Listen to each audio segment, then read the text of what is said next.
Many people across the country and the world are looking back on Jimmy Carter's 100 years of life, a naval officer, peanut farmer, governor of Georgia, president of the United States, Nobel Peace Prize winner, driving force for Habitat for Humanity, and oldest ever former American president. And here in Indianapolis, the Benjamin Harrison Presidential Site is a place where people can pay their respect. News 8's Hernan Gutierrez is there live this morning. Some people have already left flowers there.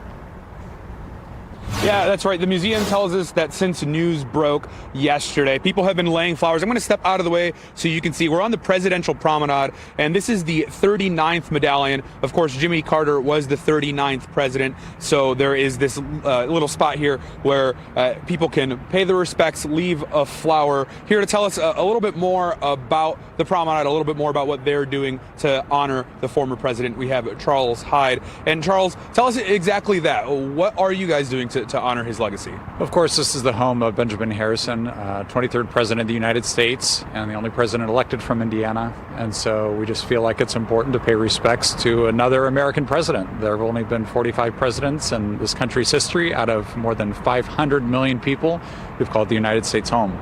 So this is our way to be able to show that appreciation for a former president. And we are encouraging people, if they'd like to lay a flower here at the Presidential Promenade. We respect all of the presidents from Washington all the way leading up to Harrison and then all the way through the modern era. So they can come and lay a flower just here on our grounds. And so it's open to the public and can do so through the day and through the week.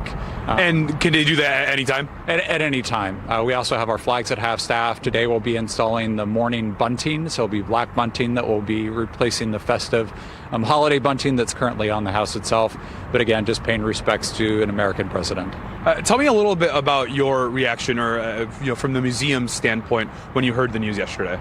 Of course, it's deeply saddening, but what a tremendous life. And certainly, President Carter made a great name for himself as much for his contributions post-presidency as a president of the United States. So just a really tremendous legacy that he's left the country. Charles, thank you so much for your time this morning. We really appreciate it. The museum will now enter a 30-day period of mourning to respect President Carter's legacy. Reporting downtown, I'm Hernan Gutierrez, FirstTV, FirstTV.com, or follow us on Facebook for updates.